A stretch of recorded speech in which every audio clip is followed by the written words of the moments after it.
Yeah, thank you so much, Steffi, for the kind words at the beginning. Yesterday evening, I was sitting together with an IT executive from Lisbon, and we were talking about DLD and about what he has seen so far and about his challenges. And then I told him about our panel tonight. And I said we are going to talk about the workplaces of the future. And he just said, this is one of the most important topics for me at the moment. And I thought he was just trying to be friendly. But then he said, this is the only way to have a nicer office, a nicer workplace, is the only way to make employees to stay longer with his company.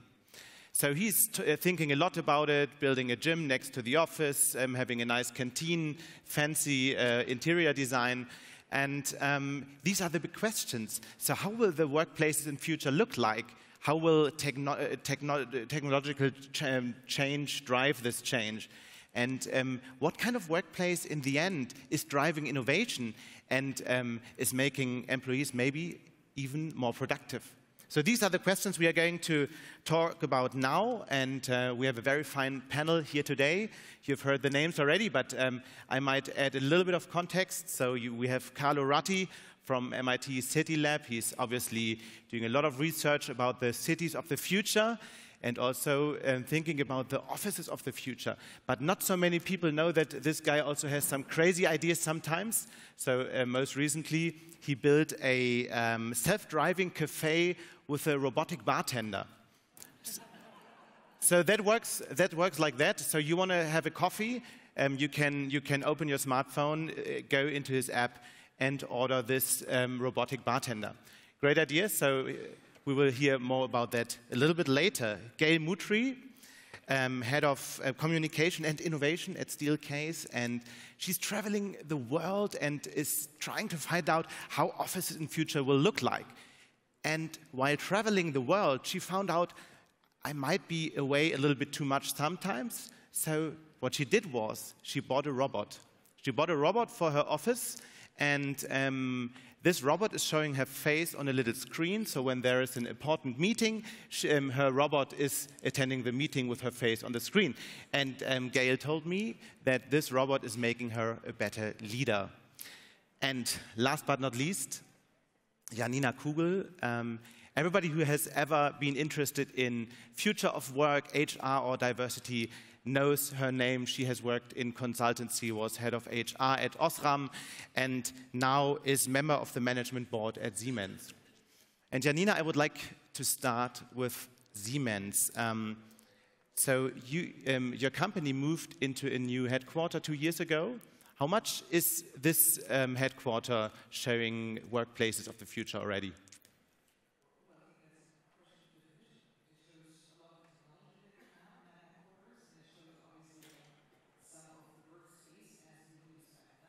On the other hand, if you would compare it, for example, with some other companies that most probably are a little bit more crazy, you would say, well, it's not yet there. But I would say it's a fine mixture of everything that you can have. And especially what makes me always proud, there is a lot of technology that also defines the future of work. So for example, the entire building is totally made for people with disabilities, right, guiding you through the ways if you don't know where to go, which is of course something that I think defines the future of the work as well. And obviously, like CO2 emission totally reduced. We are using the rainwater for our toilets and all of that. So I think that's also defining, on the other hand, like, you know, what is the future for us? But there's one thing that I want to say when we talk about future of work. We should not forget that 80% of the people that are employed do not work in offices. Right? So future of work is also part of the people working in factories, working out there in the service troops. And we employ more people that are in blue-collar works or on the streets than people that are working in offices. So I think that's slightly something. So the headquarters is 1,200 employees out of 380,000. So I wouldn't really say that this is Siemens, right? It's just like one part. But you have still your own office, your own desk in the executive floor. Yeah, I know. This is really like one of the total disasters of our new office building that was designed and, you know, by the architect many years ago. And we still have that very hierarchical, totally upper floor for the board, for the management board level and their teams. And we were actually discussing, should we actually abolish that? Before we were moving into that, if we had done it, it would have meant that then you actually have to, like, you know, tear down walls again, and obviously, you know, everything was already built. But I fully agree that I think if we could design it differently, we would make it differently again, but that doesn't mean that it's not accessible, right? So the point is, yeah, if you want to chat with me, you can always grab me at the coffee bar, you know, because that's the only good coffee that we have in the house, at least my definition. Okay, Carlo, so let's look a little bit more into the future. So we have looked to Munich. So how will the office look like, or offices look like in, let's say, 10 years? Sure. But I think it's very interesting to go back to how people in the past predicted how the office would be. You know, most of the predictions from the past were actually failed. You know, this kind of idea of future that never came to materialize. For instance, in the 1990s, people thought that actually because of the internet, connectivity, and so on, offices would disappear. But actually, it didn't happen. And I think the reason we still go to an office is the same reason we're here today, which is actually that when we are with each other, we can exchange ideas, we can, you know, we can be more creative. You know, there's some kind of value by being in the same place and, you know, allow serendipity to happen. And so I think that's really the key thing. I think for all of us in this room, we could do what we do in the office anywhere we want. You know, we could do it on a plane, at a lounge, at home. But I think the reason to go to the office is still very important, but it's a different one than 10 or 20 years ago. It's really to go to the office to make sure that together we can do more than each of us individually. And so one of the things we've been doing at MIT over the past few years is actually use a lot of big data about where people are, how we collaborate together, you know, networks. If you want to think about what is a big organization, is a network of people interacting in physical space, interacting in digital space, so exchanging emails and so on, and trying to achieve something together. And so what we've been doing is measure a lot of this in order to really better understand what is the secret sauce that ties all of us together. Okay, and then you changed the architecture after you had this data. Yes. Okay. And so on the one hand, you can get all of the data to really better understand what is going on. And then that's what we've been doing at our lab at MIT. And then with our design office, we've been using this in order to design new spaces. And actually, a project we did was with Siemens. It was the Agnelli Foundation in Turin. And over there, we really thought about, well, what happens when your office can respond to you in real time, in a new way? What happens when, you know, these kind of networks can be the input for an architecture that becomes like a responsive, dynamic space. And so I think, you know, I think there's a lot of exciting things we can do over the next few years about how to redesign a space that brings us together in a new way. Gail, I am reading about the offices of the future since 10, 15 years. And as you said, there have been lots of things promised. But when I visit offices from companies all over the world, they pretty much look the same. So what happened? Do you think nothing will happen in the next 10 years? No, I actually think the next 10 years will be better than the last 35 that I've been in this business. Why? Technology, actually. I think that the technologies that we're all using now, as someone said earlier today, I think it was Kai Fu, that the AI and the things that we can do today are going to allow those routine jobs that we once would have done to be done by the machines. So the more that machines can do those kinds of jobs, and I think there's some statistics that say as much as 30 to 50% of the jobs we all do right now will be augmented by So the office will be different because nobody's there anymore? Nope, not at all. Nope. The office will be different because we will be able to go and do the things together that humans do best, which Carlo was just referencing. So it could be, and we have a hypothesis that in the future, because of all of that, that the workplace will be much more about teaming and about doing all of those things that the machines still can't do. Complex problem solving, knowing which questions to ask, you know, understanding how to bring true creativity and people together with other people. It's not something that we could all do if we're all sitting at the beach or at a coffee shop or at home, although we can, but that's not actually how we're going to work in the future. A few weeks ago, I spoke to the computer scientist Pedro Domingos. He's at the University of Washington, and we talked about how AI will change like workspaces overall. And he said in not very long time, every office, every person in the office will have his digital assistant, like Alexa for the office, that can do quite a bit for him or her. So, Janina, what do you think? Is that realistic? Will the Alexa for Office come in the next 2 to 5 years? Well, at least if would you use it? If it would have, well, the thing is, like, with the Alexa, then the question is, like, what does Alexa listen to that I don't want anyone to hear when I'm speaking in the office, right? I mean, so that's anyway a worry that I'm having. I think it's coming, and we're also having bots, and like the routine jobs that you were mentioning are going to be replaced. They're automated. We have seen that in the work floor, in the in the shop floors, in the factories already, and that's happening also in the office space. I do believe it goes beyond for standard routine things. It also, a team assistant could be part of it. But I also believe, and that comes to what Carlos has said, is don't forget about the social impact that people want to have when they are working together. I think it's like, it's all cool and we can do that, but once in a while you just like want to have your colleague where you still have the emotional part. Till we are there with AI, I think this is going to take for a long time. But I think the opportunities that we can grab need to be there now. And the important thing is, that's always my topic, is that we have to be aware of AI and how we develop that, and that we're getting the unconscious bias out of all of the dynamics that we're having. Because, I mean, the thing is, like, it's not a homogeneous group. The world is big. And the question of, like, how do people in India want to work, and how do people in China and in Europe and the US want to work is different.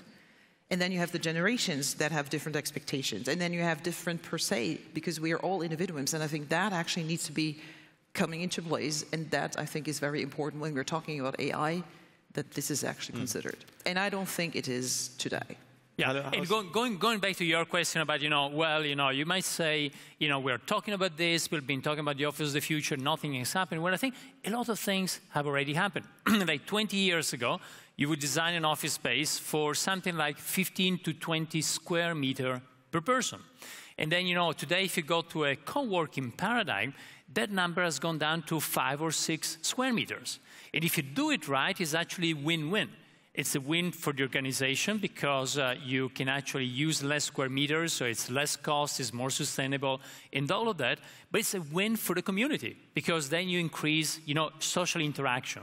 So I think those two components, I would say, it's about sustainability, about being more efficient, but also sociability. How we can do, the only reason to go to an office today is really to interact with each other. If not, we could just work from the kitchen or from a plane. Yeah. Maybe we should get a bit more hands-on. So maybe there are some entrepreneurs here and thinking about a new office at some point. What would you? So what question do you have to ask? What would you tell them to think about before deciding for a new office and designing a new office? Carlo, maybe you start, and Gail, you maybe take over. Yeah, so again, I think I would say, for designing, I think the key question is really how can you promote that kind of physical interaction we've been talking about? And I think the way you do it is actually neither by thinking about the old office model where everybody was separated. That was very good for executing tasks. But as we said before, those tasks today might be done by artificial intelligence, by some kind of AI assistant, and so on. So that's not the point anymore. At the same time, the office of today and tomorrow is also not the open space, the place where everything is the same, because there's no hierarchy. So it's really more like creating a place that allows us to come together in different ways. So sometimes we want to come together by having a space that's very isolated. We can actually brainstorm, a couple of people or 5 people. Sometimes we want to come together in bigger groups. So I think it's creating that kind of porosity that really brings us together so we can, make sure that together we are more than the sum of each of us individually. Gail, but one question. Many people have their own offices at the moment, and they don't want to give up their office. And when you look at companies that tried all these fancy open space, it sometimes make people unhappy and ill. So what is the right way to do it? Well, there's probably no one right way, which is really the problem we've had until now, is when people think that one thing will solve all the problems. That's what the problem actually is. So I have grown up in North America where we put gray cubicles into millions and millions and millions of places. And everybody hated those cubicles until they didn't have them anymore. And now they're starting to say, gee, I really miss the fact that I had something that was mine. They maybe don't miss the dull gray cubicle, but they miss having something that was theirs. Now, the reaction to that is, in many places in North America, we went the very opposite. And as Carlo was referencing, put everybody out in the open and said, there we go, it's not a cubicle anymore. And now everybody can innovate and will be happy because everything will be social all the time. Well, guess what? They hate that too. Yeah. It doesn't work either. So really, it is more of a balance, you know, and it's not just a balance between open spaces and closed spaces. It's also understanding what people do every day and understanding that what we do every day, I mean, we socialize, we learn, we innovate, we collaborate, hopefully we rejuvenate once in a while, but we don't all do that the same way, and we don't all do it at the same time. The thing is, it's all about flexibility, I think. It's like what you described is like architecture. Many of the buildings that we have been in there, we cannot rebuild them, right? I mean, it would be investment that I'm very honest, like, you know, we use the opportunity when we move into a new building, a new office space, but we're not reconstructing everything that we're having. That would be most too costly everywhere in the world. So it's about flexibility, and if you see our new offices, pretty much like you could change them anywhere because they hardly have any fixed walls anymore, right? There's only those, that equipment that is installed. And I think the same is for people. It's like we come into the office or wherever we are, sometimes with good mood, and then you want to chat with someone. But sometimes, you know, especially on a Monday morning, at least I'm usually in a bad mood, right? So it's better, I don't want to talk to many people unless at least I had my third espresso or something. So the point is, like, we also have to take that into consideration, that not every day is the same, not every day you need to do the same things, and not every day you're doing the same routine things. So you need to have the variety that actually is offered. And by the way, it's like take people of 10, right, and ask the team, what do you want? You're going to have at least 15 opinions about what they want. So how do you want to manage that? And I think this is really what the space needs to do and what leaders actually also have to do to manage their teams. Yeah, totally. And you know, a lot of the things we've been discussing here at DLD today really deals with this new world. It's about the internet becoming physical, becoming Internet of Things, and so changing the spaces around ourselves. And when you're saying that, you know, I think you can think about an architecture tomorrow. You know, architects for a lot of time have said, you know, architecture is kind of a third skin. We got our own skin, we got the skin of the clothes we wear, and we got the skin of architecture. But when you think about that, this kind of skin of architecture has always been very uncompromising, almost like a corset, you know, wouldn't change.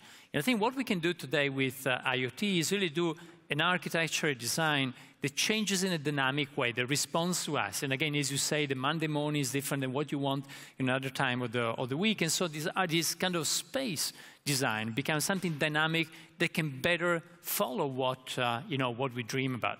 And if you think about this, I think there's some very interesting furniture that's coming out today from, you know, Steelcase, many other companies, is about, you know, the furniture itself that will respond to you in a different way, or sometimes will actually try to force you to do something, like, you know, the table that goes up. If you are in a position that's not the right one, you know, the table will move in order to force you to adjust. So I think, you know, we'll see more and more the interaction between us and space, much more similar to the interaction we have with each other. Carlo, what is the most innovative workspace you've seen in your research in the last months and years? And don't say it's Google. Yeah, because, you know... Oh, did you ask me? Sorry. Yeah. Oh, no, sorry, I thought yes, sir. No, innovating things in... you mean in the design, from the design point of view? Design and the whole idea behind the workspace. Look, I think it's very difficult to tell one thing in particular. I believe that what we are seeing today, and I think a lot of the discussions here at DLD, as we were saying, you know, it's not anymore about digital. You know, digital, we saw 20, 30 years ago, people looking and being excited about the world. Just, you know, the digital world now is digital and physical. It's about bits and atoms coming together. And I think what we are seeing is something similar. It's kind of a big, rich startup ecosystem with many different people trying out different things. You know, some of them are failing, some of them are having success. So again, I think it's a second wave that's about the Internet of Things, and we're seeing many exciting things in different parts of the world. But there's not somebody just winning across the spectrum. It's actually trying out new things and, you know, and creating a rich innovation ecosystem. So I wouldn't single out something. May I jump in there? Sure. Because there's a very innovative, interesting, dynamic, constantly changing space on the corner of Briennestrasse and Augustastrasse, which, sorry, blatant plug for Steelcase here. It's a brand new learning and innovation center that we just finished about a year ago. So I would not say that everything in there is perfect, but I would say it's an interesting place where we're learning and experimenting and trying to figure out what's right, not only for us as a company, but what are the right things for us to be talking about and designing. The architect Norman Foster said younger people will be much more demanding when it comes to architecture. Janina, do you see that in your everyday life?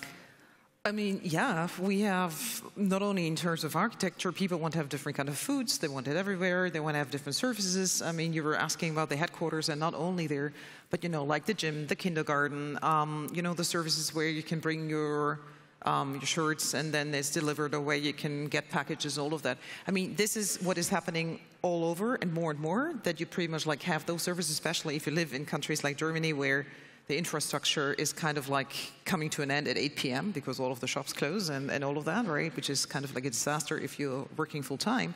So we're facilitating that, and talent is asking for that, and there is people that really do say, if that's not what you offer, we won't join. But then, on the other hand, sorry for always coming back to that, you have a totally different expectation if you work 8 hours in a shift in a factory, right? I mean, if I look, for example, to India, then, for example, the biggest challenge that our people have there, and especially the women, how do I come to my workplace safe, okay? So without getting raped on my way to work. And that is then, when we are creating those things, then this is also making a total difference for whether they want to work for us or for someone else. Now, would that be something in here that maybe most of you are thinking of? No. And still is a tremendous asset for all of them that defines their work. And if you want to call it like future of work, then I think this is an asset as well. So I don't want to nail it down to those super, let me call it like the challenges of the top 10% of employees worldwide, but I really want to see it a little bit broader. That there is much more that you have to cover as an employer. So are millennials the drivers for change? So what is the most important driver for change of office places? Steffi said that. I think it's like we wanted to have a lot of things as well when we were younger. I think the difference is, and I really appreciate that, is that there is a generation out there that says it, right? They demand it, and they would actually just like saying to your face, if not, then I won't come there. If you don't give it to me, then I will leave again, and whatever. And that's a challenge that I'm sometimes having with our managers. I'm saying that the baby boomers, I'm saying they're not going to change, right? It's the way that they were raised in the times, and I think we had the same expectations. I was like 30 till I, for the very first time in a job interview, said what I really wanted, right? Because I thought, okay, either I get the job or I don't get it. So I think that's the difference. I don't think it's a generation. Yeah, but I agree with you, and I wanted to challenge what Norman said. You know, we know each other quite well. I think Norman was here at, Norman Foster was here at DLD, I think, a few years ago, I remember. But I think, you know, I don't think people are getting more demanding. I think the things we want are the things we always wanted. And, you know, I think if you look at this, you know, what we want spaces that bring us together, that allow us to have a conversation. We want to have, you know, good environmental conditions. So those things are always the same. But what is changing is the way we can get there. And technology is changing. It is allowing us to do those things, not all things, in a new way. You know, when you think about Facebook, is doing the same things we've been doing for thousands of years. At the beginning, next to a village well, and then, you know, then gossiping with each other, and then maybe calling each other, writing to each other in the 19th century. Now we're doing the same thing, the same old thing, but in a new way. So I think I would say some of those things is very important to look at what are the fundamentals of architecture, where those things we want deeply inside our heart are usually always the same. But technology allows us to get there in a new way. That sounds really good, but from what I see in offices, there is a group of younger people that might want the change, and another group of older people. I mean, I'm one of these older people maybe already, but I'm clearly not millennial. You are. So another group of people who says, okay, I want my desk, I want the picture of my family, I want my little flower, and Janina, you might have had this discussion already in the past. So. Will this change in offices produce a clash of cultures? Or between generations? It's not about young and old, seriously, right? I mean, sometimes I'm meeting 20-year-olds that are so super conservative and so little flexible that I'm really getting scared because I'm thinking what will happen over the next 40 years. So don't let us put on age. But again here, if you work in an office space where you have to choose your desk every day and you want to have the pictures of everyone that you love around, then do it. Okay, get the thing out of the box where you can store it and put your pictures out and your plans out there. The only rule that we're having is that you have to leave in the evening in the way that the cleaning team can come and clean, and the next morning someone else could sit there. And then it's again here is about a preference. It really is about offering the right choice, an amount of choice or the range of spaces. And then one other thing that can be hard for a lot of organizations, particularly leaders, is it's not just about choice, it's about allowing the control. Like allowing the people who are working there to have the ability to do that. And that hopefully is one of the things that's changing most, is that we will be willing to allow people that choice of control over where and how they work. So I would say that one thing I think is changing is leadership. Now maybe some are dying out and new ones are moving in, but I think a lot of leaders are realizing that if you're going to have 5 generations of workers, because as much as we talk about millennials, we're going to start talking more and more about an aging workforce. Right? Sometimes because we don't want to stop working because we live longer, other times for economic reasons. But there has to be a new way of thinking about how leadership allows for that. And I think, Gail, you bring that up because in Canada, there is no retirement age. Right. Yeah, so you can keep on working, and I think that's, so our Canadian workforce is, for example, also on average older. We have more older people than in others because they want to continue to work. And then suddenly it's also about like the physical things is like, what do you need to actually support that? I mean, if they're still continuing to work. So I think, again, here it's about the flexibility and then giving people a choice, but then also making them responsible for taking the choices or not. Right? Well, but let me add something. You know, I come, at least one of my hats is one of the most conservative professions, you know, in this space, and it's university professors. A university professor wants to have a big office, you know, they want to have, you know, their own office. How many square meters you have usually is also a sign of how important you are in the university hierarchy. And I'll tell you a little story. Sometimes you need to force change. So what I like very much, I'm at MIT, but I have a kind of a small appointment at Cornell Tech. Cornell Tech is a new university in New York City. It's a joint venture between Cornell University and Technion. And actually, the new campus they did, they said, okay, we're going to implement a small change. So professors want their own office and so on, fine. They're going to get it. But the dean, who's a great guy, Dan Hatterlock, he came up with this idea. He said, we're not going to put locks on the doors. And then, you know, if you do it, then, you know, those doors, you know, of course you can unlock it, and then you need to share it with the students, and it becomes like a working space. Right. So sometimes you want to force change, and that change, in the end, is what, you know, is going to make the space much more collaborative. It might be, there might be some resistance at the beginning, but then, you know, ultimately, if we do it right, I think tomorrow's workspace is going to be, as we were saying, more sustainable, less square meters to build and to heat, but also more sociable, more interaction between people. Our time is almost over, but there's one question left. I need to know from each of you, when are you giving up your desk? Because there are not enough desks for everybody in future. So, Gail. Well, you'll have to ask me when I'm giving up my robot, because I don't actually have a desk. All right. So, Janina. I'm not using my desk every day anyway, because I'm so much like on the street, so I wouldn't care. And I have been working in offices where everyone could use my office. I wasn't there, so that wouldn't be my trigger point. Carlo. And I would say, you know, I think we always would want to have a desk that we can use sometimes, but that desk is actually probably a desk we can share better, and that's a desk where those interactions, which are the only reason to go to an office tomorrow, will still happen. Thank you so much for this discussion. I learned a lot, and I'm looking forward to see when you're giving up your desk.